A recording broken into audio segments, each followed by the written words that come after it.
Thank you very much indeed, and welcome to, well, I call it rock and roll politics. It's a metaphor for, well, actually I use it to try and get a young audience in. A rock and roll musical, and looking out tonight, I've wholly succeeded in getting a young audience. Actually, it's a metaphor for politics being shook up. And just out of interest, do you mind me asking, how many of you have seen the live show before? Have any of you seen it before? No one. Right, okay.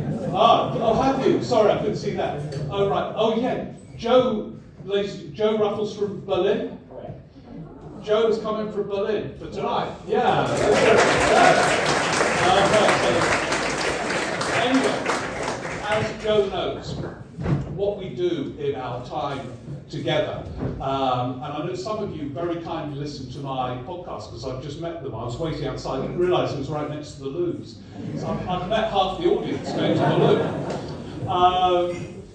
Is what we try and do in our short time together is sort of make sense of things. It's the opposite of BBC One's Question Time, which I know every now and again comes from Northern Ireland. You know, they go round the whole of the UK. And what we're going to not do tonight is, oh, you bastard, you know, all the kind of stuff that happens in Question Time. We're going to delve deep and try and make sense of the insane world. And I will also do things, my bit of the evening will be more a sort of letter from Westminster, punctuated with references to Northern Ireland and Europe and how this weird dance is playing out.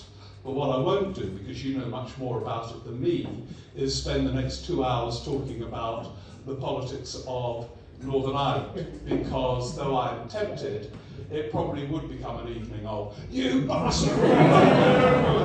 And we've got to, as I say, we're together to have some fun and to make sense of it all. So this, if it's okay with all of you, is how we're going to structure our time together. What I do at the beginning of these shows, as Joe knows, by the way, how come none of you, I was here about 6 years ago, were none of you here then? Doesn't matter. Anyway, as Joe knows, and none of you know, what I do at the beginning of these shows, and I kind of tour, I'm a political journalist. I'm the equivalent of Bob Dylan on a never-ending tour. I don't know, that always gets a laugh. What I do at the beginning of each show is ask the audience to make a prediction. Now that's not what you hope will happen, but from your reading of the rhythms of politics, what you think is going to happen. And because tonight we're here on a Sunday evening, and I gather you're all missing a football match, I'm just looking, people tweeting, if I wasn't at Windsor Park tonight, I would be at the Black Box. I think, well, thank you very much. You know, anyway, because you've missed that and everything, we're going to do 2 predictions. And in the first half, it will frame the first half. And it will refer to Westminster politics. And I'll be fascinated with your predictions because you can look at this from a certain distance. And then in the second half, we will have another prediction, if it's okay with all of you, which relates directly to Northern Ireland. And then we will explore more the dance between Westminster politics and what is happening in Northern Ireland. In between there will be an interval, and there are ambulances waiting outside if you need any medical attention, but at the very least you'll have time to get a drink. So this is what we're going to do. I mean, I come from Westminster in a period of incredible and hard to read flux. Last year was insane at Westminster, and here actually, when I think about it. But it was very much on the surface, you know. It was a year that historians, in terms of UK-wide Westminster politics, will be analysing in 200 years' time. How was it that Britain had 3 prime ministers, 4 chancellors, 28 education secretaries, 256 transport secretaries, and with many implications, including, of course, I'm going to explore this more in the second half, if it's okay with you, what happened to the Northern Ireland Assembly. And therefore, now it's a bit more complex, and complexity is fascinating and exciting and more interesting than on the surface. If you elect a maniac like Liz Truss, it's all in front of your eyes, if you know what I mean. You know, she was there for 4 weeks and then gone. She now is announcing her resignation honours list as if she had been there for 25 years. But it is all in front of your eyes. Now it's a bit subtler. What is happening to that Westminster Conservative Parliamentary Party and its new leader, Sunak? And as ever with that parliamentary party, the politics of Westminster and Northern Ireland collide in very interesting ways. And this will frame a lot of the second half. But in the first half, I want to ask you, first of all, to make 2 predictions, and they're interconnected. Last week at Westminster was extraordinary. As you all know, Boris Johnson, a figure who has avoided scrutiny to the point really almost of genius. I don't buy the idea he's a genius because it's an insult to genius in Scotland. But where he did have a capacity for genius is in his ability to avoid scrutiny. In a way, by the way, no politician can do in Northern Ireland, no politician can do in Scotland, where there is an intensity. Look at the fall of Nicola Sturgeon to get that sense. But at Westminster you can, and he did. Until last week, when he had no choice but to appear in front of a Privileges Select Committee and be interrogated in detail for 3.5 hours. This was extraordinary, because here was somebody who 2 years before was, in a way, more than any Prime Minister of modern times, close to omnipotent because of his electoral potency. He won the December 2019 election, and then, even more extraordinarily, gained a by-election in England, in Hartlepool, which Tory Prime Ministers should never do, let alone after half the things he had done as Prime Minister. He was powerful. And yet, there he was, in front of this committee, being interrogated for misconduct, mendacity, and he had nowhere to go. In the past, he always had places to escape. In his private life, when interrogated by girlfriends, wives, babies, children, or whatever, he would always just disappear. I'm going out for a run. I'll be back in 5 hours. When he was Prime Minister making major errors, he had a cabinet in front of him who was utterly subservient and deliberately chosen to be subservient.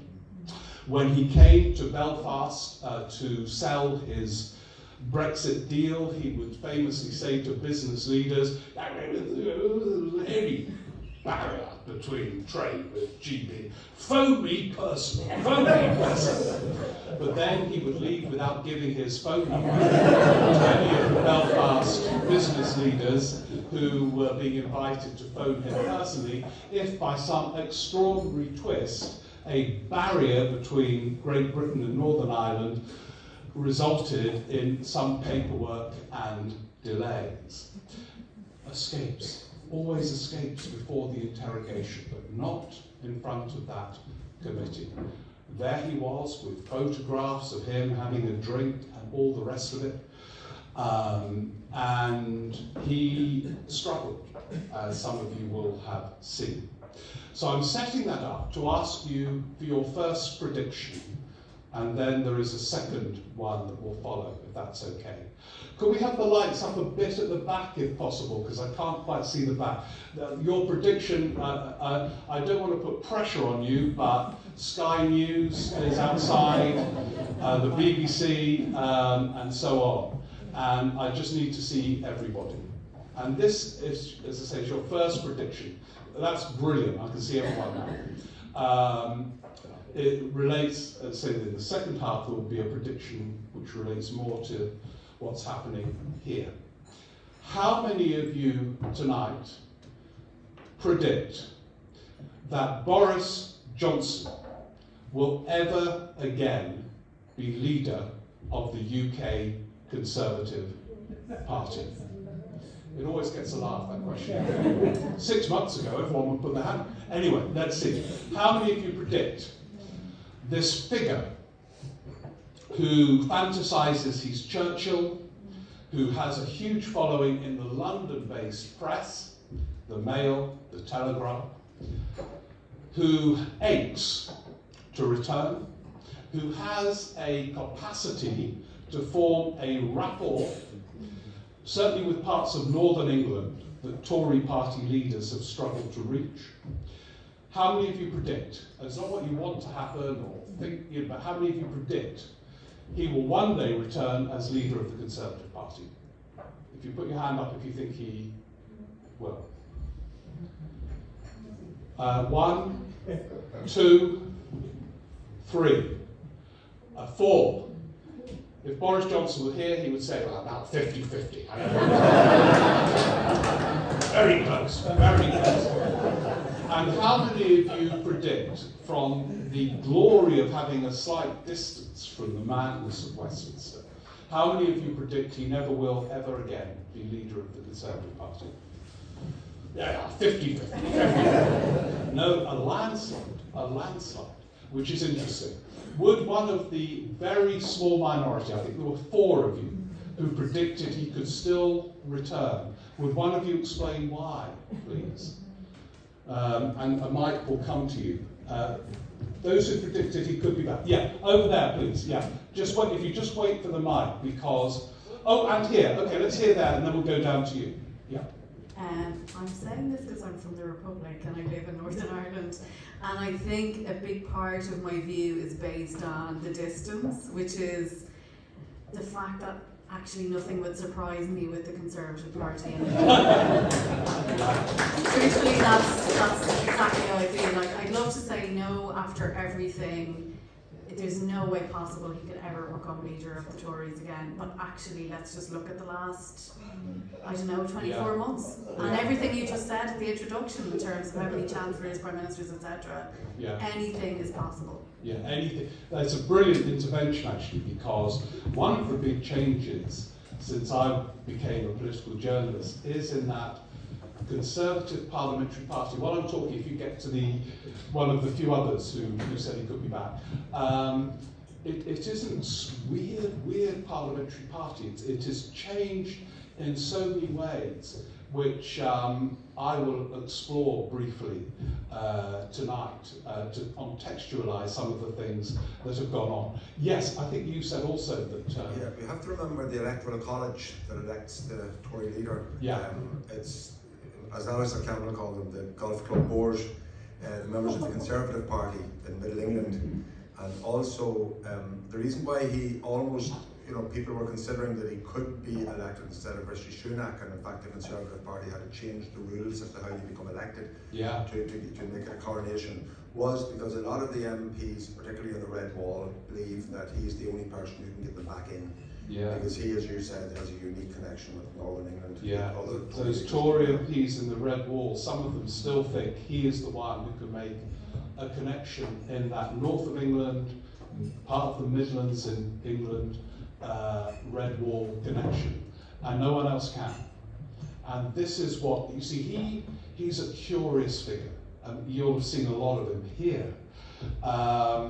He is utterly self-absorbed, quite shy. If he was here tonight, he would be happy up here. but you watch him run out at the end. You know, the irony is he doesn't like parties. He hosted about 95 during lockdown. He really doesn't, because he finds I used to present a program with him every Thursday night on Radio 4 for a bit.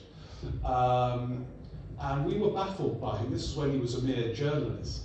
And he used to come in to this Westminster studio and not talk to us, not talk to me, not talk to the two producers. But then, of course, the moment the light went on, he was off. And it was a mixture of shyness and utter narcissistic self-absorption, really. But anyway, the vast majority of you predicted, in effect, his political career is over. Would one of you, there were so many of you, would one of you just explain why you think that moment has been reached, please? Yeah, at the front here, and there's a mic very near by. I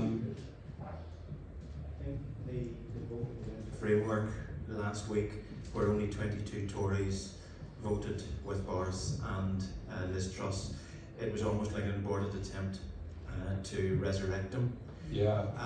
And it looks as though the ERG is dismantling itself, and there are a few to back him now. Yeah, that's brilliant. The vote on the Windsor framework last week was a moment of great significance, and here we had a revolt of two very recent prime ministers against that framework. And yet they could not muster any more than a few Tory MPs to join them. And it's a brilliant segue, if that's okay, for what I will talk about for... No, I want you to make one more prediction, but remember that comment, because that will frame my reflections in the first half. But before then, if you are right, that suddenly this destructive whirlwind of a force, Johnson, has been finished. That's quite a change. Just remember, in October, do you remember Liz Truss? She was Prime Minister for 4 weeks. And when she fell, Johnson was on holiday, sunbathing somewhere, paid for by a rich business leader. But he flew straight back to fight the leadership contest, and apparently got 100 Tory MPs. And Sunak, by the way, with leaders, it applies everywhere, in Northern Ireland and in Westminster. The origins of their rise nearly always are the seeds of their fall too.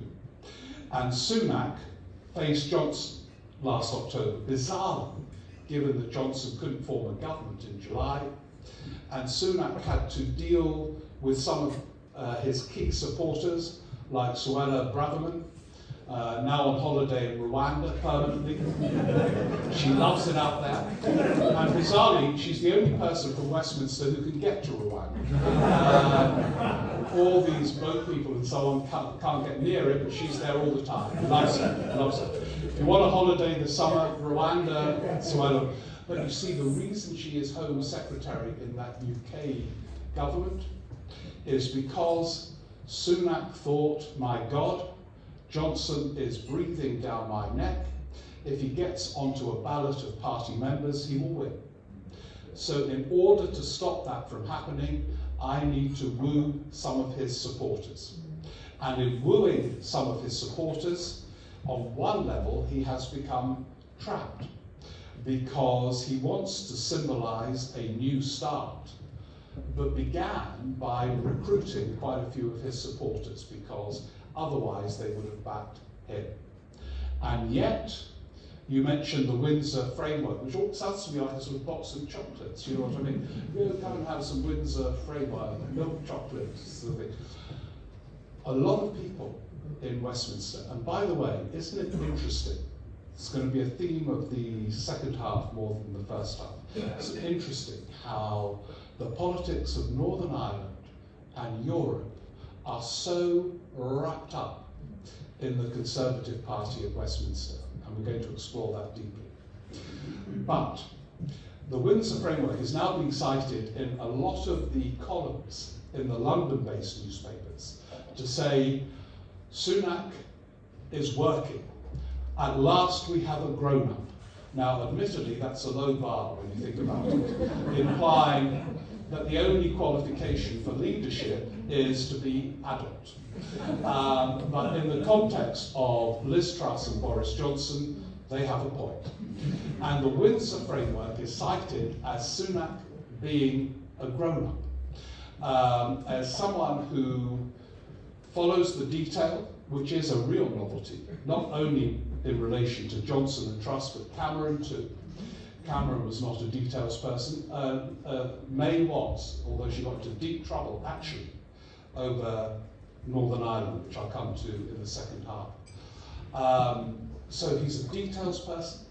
He sees that protocol and himself negotiated with all the key agents. He got criticised for doing so, saying they should bring in other people as he negotiates. He didn't.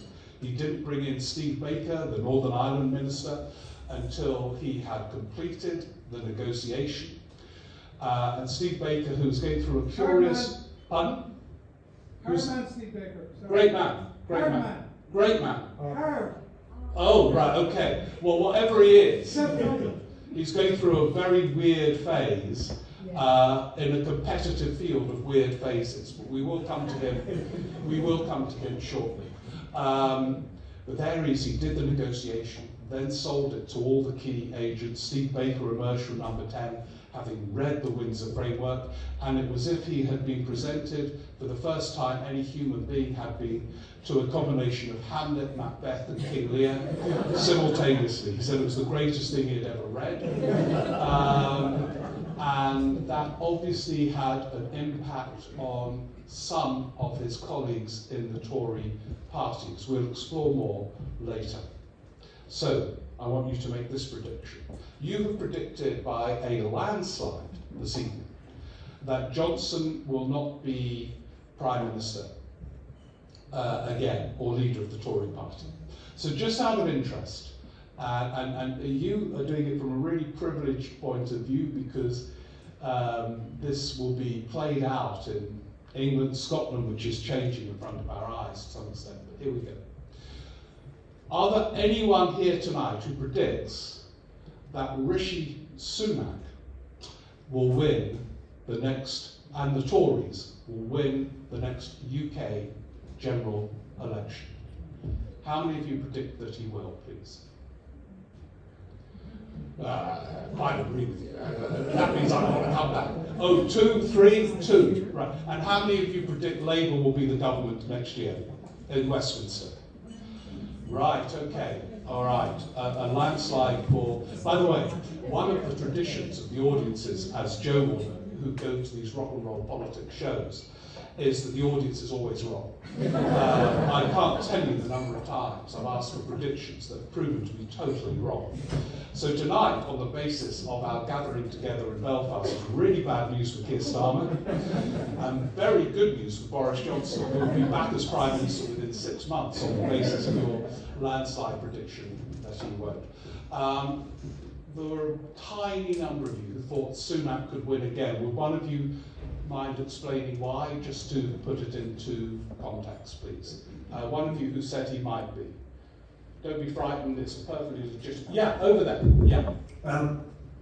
I think the Tories are picking on this sort of issue of immigration. Right. And it seems to be very resonant with a lot of people in England. And the small boats thing and all that.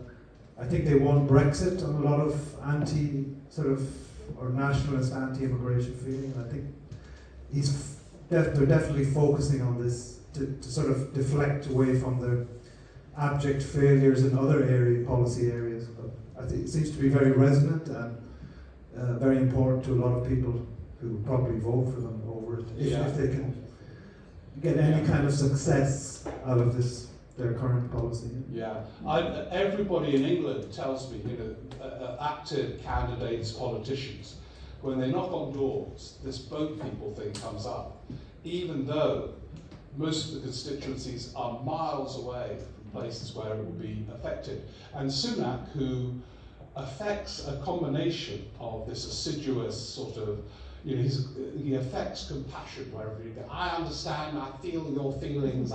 That's my attempt at Rishi Sunak. It's a sort of high-pitched Tony Blair. During the furloughs, I feel for you all. You can all come and swim in my swimming pool. But at the same time, he is playing the populist card over issues like that. And it throws Labour into complete disarray in Westminster. What do? Do we kind of support it, not support it? And you're right. But anyway, thank you. I mean, there are areas he could make progress on. So there we are. That's kind of set it up. You've predicted Labour government, Johnson will not be returning at Westminster. And I think on both, you are, the majority of you, with respect to the minority who voted against, I think you are right as far as you can predict these things. But why? Why? Where are we? And why is there any doubt as to those predictions? And so for the rest of this half, I'm going to look at something which fascinates me in politics, and that is words and consequences. Words uttered at a certain point by a leader that then comes back to haunt them, or might do in the future. And I'm actually going to begin with something which I find very interesting. I was speaking to another journalist about the words and consequences of Boris Johnson, Tony Blair, Keir Starmer, and we'll come on to those in a minute, and I hope it will make sense of what's going on at Westminster. But then this journalist said, what about, has Sunak uttered words yet that might come back to torment him? And I couldn't think of any yet. There will be, because leaders in the end get trapped by words and language. But this fellow journalist immediately thought of something Sunak had said that will be a problem for him. And again, as is so often the case in recent decades, it comes back to Northern Ireland. When Sunak said, in trying to sell the Windsor framework to the DUP and others, the ERG, if you remember, he said, look, with this framework, Northern Ireland has the best of both worlds. It could trade with Great Britain and yet is in the single market. And we thought back in pathetic England, you lucky bastards. We ache to have a kind of relationship with the single market. It is one of the problems. And there was Sunak, by the way, one of the few really committed Brexiteers. I mean, Johnson wasn't a committed Brexiteer. Liz Truss was a Remainer. But there was Sunak saying to elements of Northern Ireland, look, just rejoice, you've got the best of both worlds. I've got to work on Sunak. Of course, it is something very interesting, his observation, that to sell this, he failed, but he thought he was going to succeed at one point. In selling this to the DUP, he used this phrase, which was incidentally used by Remainers across the UK in the referendum, stay in because we have the best of both worlds. Sunak used it in relation to the single market. And you're in, the rest are out, and many want to go back in. Those are words he uttered because he was, in his own calm way, desperate. He knew he had to get this agreed. And he used every possible source to validate it. He brought in King Charles, hence the Windsor framework. I mean, I'm told, I've no idea, I have met him once. Charles is a bit of a European and was all for endorsing this revision of the protocol. But there we are, what words? Because if elusive growth does not happen outside the single market for the rest of us, here are the words of a Remainer Prime Minister. In Northern Ireland, they'll have the best of both worlds in the single market and trading freely with Great Britain after my Windsor knot or framework or whatever it's called. And words that will come back, perhaps, to haunt him. But what has been interesting about recent days is how words have come back to haunt people.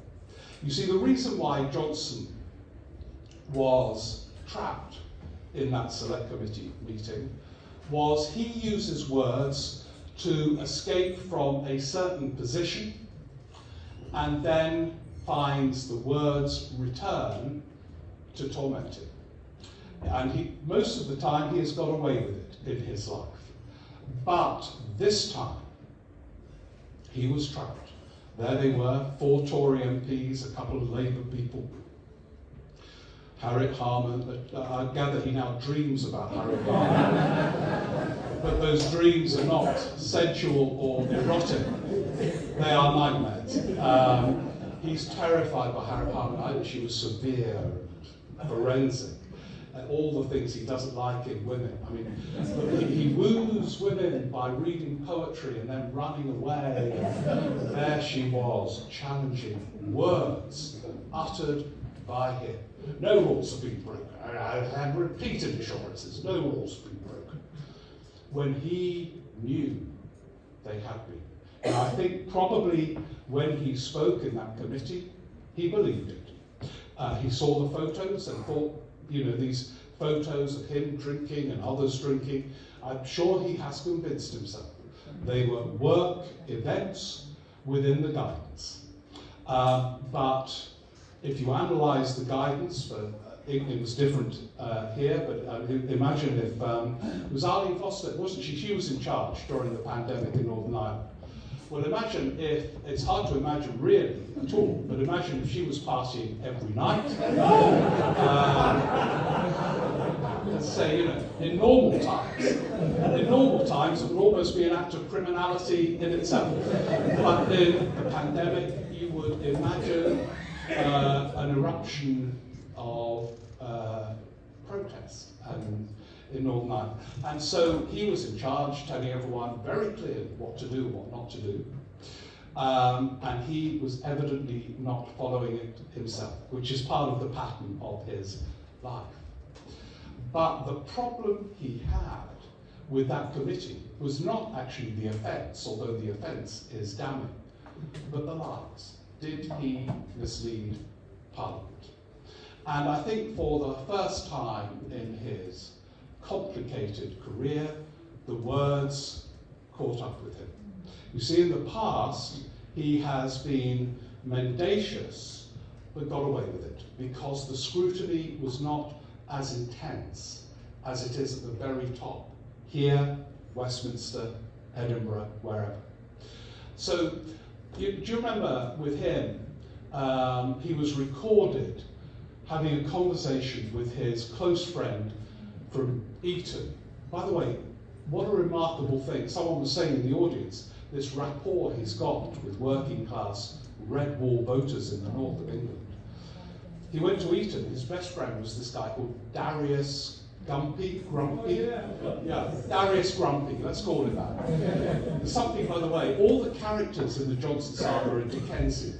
Like his senior lawyer last week was Lord Panic. And you could see, you get me panic, bring panic on. I mean, panic, get panic. And Darius Grumpy, or whatever he was called, he was recorded agreeing to Darius's request for him to arrange for some journalist or other to be beaten up. And he was never really challenged about it until one day on the Andrew Marr show, when Andrew Marr had been replaced by Eddie Mair. He was questioned about that tape. And Johnson dealt with it by speaking Latin. So he was played the tape, and they said, Eddie Mair, sort of went for people. He just said, "You're an appalling man, aren't you? This is just unforgivable. Caecilius est in horta." And he spoke Latin for about 5 minutes. And at that point in his curious career, those watching at home trying to master Latin, all said, "Good old Boris, he's one of us." As if the Red Bulls spend their life exchanging Latin with each other. But that's what happened until then. When words had consequences, as they always do in the end. And it's very interesting that it coincided with the week that was the 20th anniversary of Tony Blair's decision to go into Iraq. Because he too became haunted by words uttered in the build-up to that war. And last week there was a lot of analysis about why Britain went to war.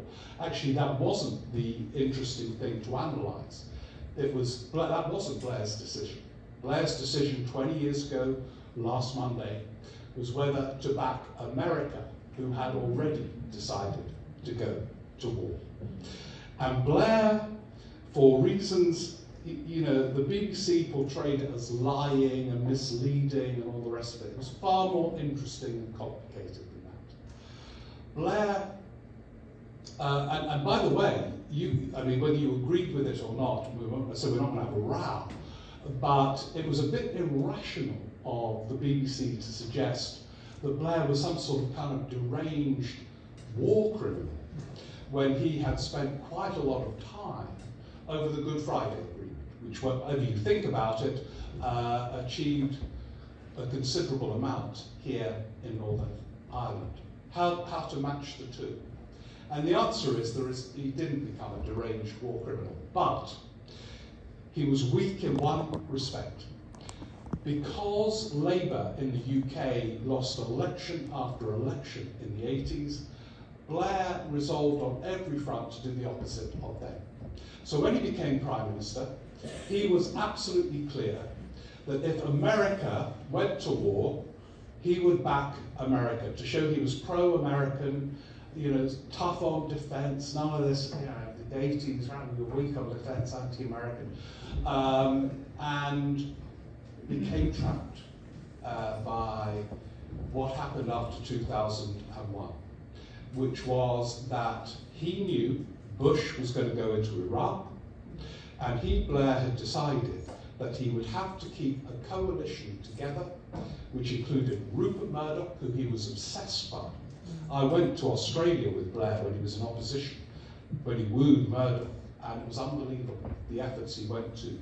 We were only there for about 10 minutes. It was a 24-hour flight, just one meeting with Murdoch on his island, which presumably he owned. But by 2001, he had decided, we are with America. But that trapped him, because as ever, Blair tried to pursue a third way. He didn't just back America unqualified. He said, let's go via the UN, and persuaded Bush to go to the UN, at which point they became dependent on these weapons of mass destruction, which we now know didn't exist. But the intelligence suggested they might have existed. But if Blair had gone around saying, look, these things might exist, right? So we're going in, okay? It would have got nowhere. He had to say, this man poses a threat to the region, to the world, weapons, 45 minutes, they could be here, and that was a trap. But he had to say it to persuade his party and Parliament, the Westminster Parliament, to back the war. And when no weapons emerged, when it appeared that the intelligence was qualified and wrong, his reputation never really recovered. Words uttered to escape one nightmarish trap could often propel a leader into another trap. And Blair was perfect for negotiating that Good Friday Agreement, where famously the term constructive ambiguity was the key. If you read it to this very day, there are evasions and words that could mean all kinds of different things. And in the context to building up to that Good Friday Agreement, he was the perfect figure to assiduously work with every single agent involved in an atmosphere of constructive ambiguity. But with Iraq, he gave press conference after press conference about these weapons. And when they didn't appear, he was never going to recover. But he had to put the case. And then the words had consequences to this very day.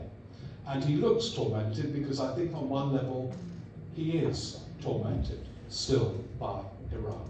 Just one other example before we take a break. Keir Starmer, who you predict will be the next UK Prime Minister. And the polls suggest you are right, the majority of you. A few suggested there is a path for Sunak at Westminster. Starmer is very, contrary to, everyone says how boring he is. I don't know if you think he's boring. Do any of you think he's boring? Yes. Oh, right, okay. I'm so used to this. I do this show every day at the Edinburgh Festival. And I do a different show every day. And last summer, I had planned to do a show on Keir Starmer. By the way, this shows how politics has changed. And I kind of thought, right, before I do a whole show on Keir Starmer, were you there, Joe? I think you were there. Just to prove it's a true story. I thought I'd better ask the audience two things. Because I thought, right, I'm going to do a whole show on Keir Starmer. I better test the mood of the audience. So I first of all asked how many of the audience in Edinburgh last summer predicted that Keir Starmer would be the next Prime Minister. And well, actually, all would win when the time came, because Truss was going to be the next Prime Minister. In fact, there's been about 14 Prime Ministers since the last summer. And anyway, only about 4 people put their hands up. I thought, bloody hell, I've prepared an hour on something that they all think are going to lose. Which, by the way, proves the point that these audiences get it all wrong every time. And then I said, how many of you think he's boring? And about everyone put their bloody hand up, like you tonight. I don't think he is, actually. It's very interesting. When interviewers interview, they always say at one point, Keir Starmer, are you boring? Which is as if you would say, yeah, I am really boring. Actually, whenever I speak, I fall asleep. I'm so dull. And on one Channel 4 News, Cathy Newman said to him, okay, if you're not boring, how humiliating. If you're not boring, prove to me that you're not boring. And Starmer said, well, I once had piano lessons with Fat Boy Slim, and he's a rock star. You know him. It falls flat if you don't know. But anyway, he's a pretty wild pop star who was married to, famous Zoe Ball, what's that? And Cathy Newman said, oh wow, you're not boring. That's also simple. Anyway, in Edinburgh, I thought, my God, I've prepared an hour on Keir Starmer. They think he's boring and not going to win. So I thought, right, I'm going to fix things here. And as Joe will confirm, I said, all right, okay, we've got 2 choices now. We could do the rest of the show on Keir Starmer.